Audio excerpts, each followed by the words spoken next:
여러분들 어릴 때 부모님께 이런 말 한 번쯤은 들어보시면서 자라셨을 거예요. 야야야, 너 길가에서 어떤 사람이 뭐 사준다고 할 때 절대 따라가면 안 돼. 그런데요, 임방글 변호사님, 요즘 세상도 이렇게 통용이 됩니다. 네, 맞습니다. 지난달 29일 오후 5시쯤에 충주시의 한 아파트 단지 놀이터에서 있었던 일인데요. 네. 50대 남성이 6살 정도 되는 여자 아이에게 접근을 해서 아이스크림을 사주겠다.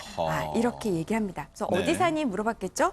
같은 아파트에 사는 것 같은데 같이 가자 하면서 이야기를 하니까 아이가 처음에는 별 의심 없이 이 남성을 따라 나섭니다. 근데 가다 보니까 좀 이상함을 느낀 거예요. 아하. 그래서 마침 그 아이의 부모님이 운영하는 가게로 아이가 뛰어들어갔고요. 이 남성을 그대로 사라졌는데요. 네. 이 아이 아버지가 당연히 아이에게 이야기를 듣고 경찰에 신고를 얼마나 했겠죠. 놀랐을 거예요, 그렇죠. 진짜. 그래서 경찰이 CCTV를 분석해서 이 남성을 추적했습니다. 아하. 그래서 이 남성의 주거지에서 남성을 긴급 체포했는데요. 네. 알고 봤더니 이 남성 성범죄 전력도 있는 하하, 상태였고요. 이 남성에게는 나는 나쁜 짓 할 생각은 없었다. 그냥 정말 집에 데려다 주려고 했을 뿐이다라고 이야기했지만 네. 이 남성이 사는 곳, 이 아이에게 이야기했던 같은 아파트 아니었습니다. 아하. 그렇다면 오윤성 교수님, 경찰이 이 남성의 말을 고지고대로 듣지는 않겠죠? 네, 그렇습니다. 네. 이제 순수한 의도라고 볼 수가 없는 그런 건데요. 사실 이제 이 남성이 얘기를 하는 것은 아니 뭐 같은 아파트 살든 말든 왜 그 집에다 데려다 줍니까 일단은. 네. 그리고 이제 그 같은 아파트 사는 것 그 사실 자체도 거짓말이라고 하는 것이 밝혀졌는데요. 네. 예, 전형적인 그 소아기호증을 가진 그 범인의 여러 가지 어떤 수법이다 이렇게 보입니다. 아하. 왜 그러냐면 일반적으로 이제 지금 이 소아기호증 환자들 같은 경우는 50대 중년 남성들이 가장 지금 많게 나와 있고요. 네. 그리고 이제 범행 대상은 주위에 이제 노출돼 있는 아동들, 즉 아. 부모가 이렇게 보호를 하지 않고 혼자서 노는 아이들에 대해서 접근을 해가지고 이른바 무방비 상태군요. 무방비 상태죠. 아. 그리고 이제 유혹 전략으로서는 이제 환심을 사기 위해서 아이가 좋아하는 어떤 것을 제시를 하는데 이번에는 아이스크림을 제시를 했어요. 아. 근데 통상 이런 사람들 같은 경우는 사회적인 적응 능력이 떨어지거나 대여성 관계에 문제가 있는 사람들이 아. 수능을 잘하고 복종이라든가 또는 뭔가 다루기 쉬운 아동을 이 피해자로 선택을 하는 그런 경향이 있는데 네. 이번 같은 경우에도 이 사람이 성범죄 전력이 있었어요. 네. 그리고 이제 이미 신상공개 처분을 받아 있는 아하. 그런 상황이기 때문에 네. 경찰에서는 이 사람의 얘기가 순수한 의도로 보지 않고 구속영장을 신청을 해서 발부를 받았습니다. 하하. 결국 법원도 뭔가 이 죄질이 그 행동의 질이 좋지 않다고 보고 법원이 구속영장도 발부를 했습니다. 그런데 당시에 정말 이 사람이 어떤 말과 어떤 행동을 했는지 경찰을 통해서 더 자세히 들어보도록 하겠습니다. 그렇지요. 자기는 그냥 지나가다가 자기 딸 생각나가지고 아이스크림 사주려고 했대요. 그런데 같은 아파트에 산다고 거짓말했다면서요. 아예 다른 데 살면서. 근데 자기는 그런 말 한 적이 없다는 거지. 아이스크림만 사줄게 이런 말만 했다는 거예요. 그 꼬마가 이제 거기 아파트 사는데 이제 그 꼬마 얘기는 이제 자기도 거기 산다. 같이 가자 이렇게 했다는 얘기고 그 사람은 거기 안 살아요. 아파트 안 살고 그 주변에 그 원룸에 살아요. 원룸에. 예, 구속영장 발부됐어요. 이게요, 정말 소름 끼치는 게 이 사람이 과거 성범죄 전력으로 신상공개 처분을 받았어요. 신상공개라면 여러분 얼굴, 이름 나오고 그리고 나이 나오는 건 기본이고요. 어디에 거주하는지가 나와요. 그러니까 이 사람이 최명규 원장님, 물론 추정입니다만 이 사람이 그 아파트에 사는 게 아니면서도 그 아파트에 산다. 실제는 주변 원룸에 산다.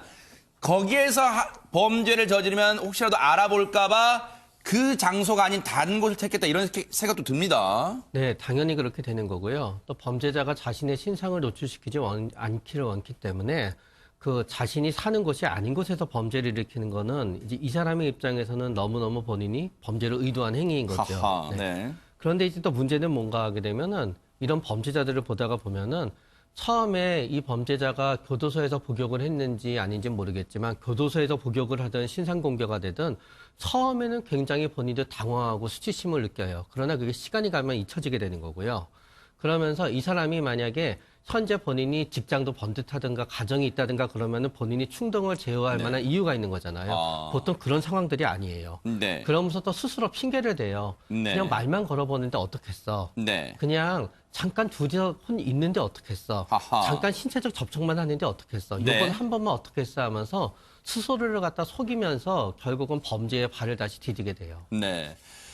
지금 이 사건을 보면요. 장 교수님 그런 생각이 드실 거예요. 보통 요즘 아파트 보면 놀이터가 있고 놀이터를 비추는 CCTV가 있고 그 CCTV를 집에서 부모님들이 TV로 확인할 수가 있습니다. 그렇기 때문에 CCTV를 통해서 우리가 볼 수 있으니까 안심하고 놀이터에 내보낼 수 있겠구나 하는데 지금 이런 일이 벌어지고 있어요. 그렇죠. 그리고 아이들이 놀이터에만 있는 게 아니니까 네. 오히려 좀 이런 범죄 자체가 저는 여러 가지 그 영향적으로 봤을 때 상당히 사실은 큰 범죄라는 생각이 드는 게 크게 제가 굳이 분석을 해본다면 세 가지 정도의 피해를 꼽을 수 있을 것 같아요. 아하. 첫 번째는 아이를 둔 부모들. 네. 세상에 진짜 아이 내놓기가 얼마나 두렵겠습니까? 여기서는 그러니까요. 아이스크림이지만 또 다른 어떤 수법으로 아이들을 이렇게 시시탄탄 노리는 사람이 있지 않을까라는 막연한 두려움이 사실 그게 더 두려운 거거든요. 네. 이런 막연한 두려움, 이런 사건으로. 또 하나는 저도 가끔 예를 들어 엘리베이터에서 귀여운 아이 데리고 탄 부모님 있으면 제가 마침 손에 먹을 거나 이게 있으면은 너무 예쁘니까 주고 싶어요. 예전 같으면 서로 주고받고 덕담하고 아이가 이럴 텐데 이제는 주기가 겁이 나는 거예요. 왜냐하면 내가 또 다르게 네. 의도가 될까 봐. 그러니까 선의의 어떤 마음을 갖고 있는 정말 평범한 서민들이 또 이제 그런 마음들을 네. 닫게 만드는 각박함. 이게 결국은 사회적인 분위기로 가서 흔히 말하는 각박한 세상을 이렇게 만들어가는 거거든요. 다만 너무 이런 것들을 이제 우리가 스스로 너무 과잉 반응을 해 정말 각박한 세상을 만드는데 일조하기보다는 어떻게 하면 이런 것들을 해결할 수 있을까 이런 걸 찾는 오히려 지혜가 필요한 네. 하다는 생각이 들고요. 정말 이런 사건들은 그래서 조금 더 강력하게 처벌이 되고 예방될 네. 수 있는 대책들이 좀 나와야 한다는 생각입니다. 맞습니다. 그런데 그 얘기를 들어보면요. 요즘 초등학교에서도 이런 예방 교육을 한대요. 오윤성 교수님 뭐 초등학교에서 뭐 선생님들 그런데요. 어떤 낯선 사람이 말을 걸거나 어디를 가져가면 싫어요, 안 돼요, 도와주세요. 이 말을 분명히 하는 방법을 계속 예방 교육한다는데 하지만 그 예방 교육이 실제 이런 일이 닥치셨을 때는 정말로 이게 될지 뭔가 좀 이런 닥쳤을 때 지금 이 아이도요. 침착하게 뭔가 이상한 낌새가 있으니까 그 자리에서 도망쳐서 자신의 부모님이 운영하는 가게로 갔단 말이에요. 뭐 예방법이 있을까요? 어떻습니까? 사실 이제 이번에 이 아이가 그렇게 한 것은 교육의 효과라고 봅니다. 예, 그래서 이제 학교에서 그렇게 계속적으로 얘기를 하고요. 네. 그다음에 이제 집에서도 사실은 부모님 같은 경우는 네가 그렇게 해야 되는 이유에 대해서 자세하게 설명을 할 필요가 있어요. 물론 모든 사람들이 다 그렇게 잠재적인 범죄자는 아니지만 네. 지금 이제 통계에 의하면 이제 여아이들이 남자아이들보다는 한 2배 정도 더 피해가 더 많다라고 나와 있는데 네. 사실은 딸 가진 부모들뿐만 아니라 요즘에는 아들 가진 부모들도 마찬가지라고 봐요. 네. 왜 그러냐면 이러한 그 피해를 한번 당하면 평생 트라우마가 맞아요. 가고요. 네. 그렇기 때문에 관련되는 사례도 설명해주고 네. 또는 뭐 네가 이렇게 해야 되는 것은 결코 네가 죄책감을 가지거나 나쁜 것이 아니다. 네. 네가 버릇이 없는 것이 아니다. 이렇게 설명을 해 주셔야만 네. 그 아이가 그것을 그대로 받아들이고 이런 상황에서는 저렇게 그 현명하고 지혜롭게 대처를 할 수가 있을 것 같아요. 네. 어쨌든 정말 큰일 날 뻔한 이런 사건이었습니다.